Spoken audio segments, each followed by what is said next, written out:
Дорогие гости, я очень рад, что мы сегодня стоим в этом районе, который был назван 74 года назад в честь подвига панфиловцев в Панфиловском районе. Я благодарен, что акимат Панфиловского района тепло встречает сегодня гостей, нашу дорогую внучку генерала Панфилова, легендарного, которого любит и уважает вся страна и весь бывший Советский Союз, и уважает даже за рубежом. Также сегодня у нас есть гости. Я хотел бы, чтобы флаг Казахстана был выше, потому что это наши родные братья.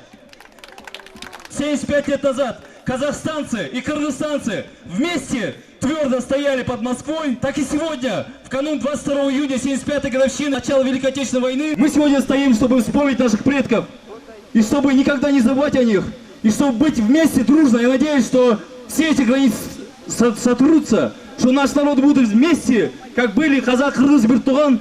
Эти лучшие традиции наших предков, что мы и дальше сохраняли. Я очень рад также, что сегодня они поедут в Карабалту, которая была основана в поддержку военной промышленности, ядерной промышленности СССР, которая была построена по приказу Лаврентия Павловича Берия и товарища Сталина.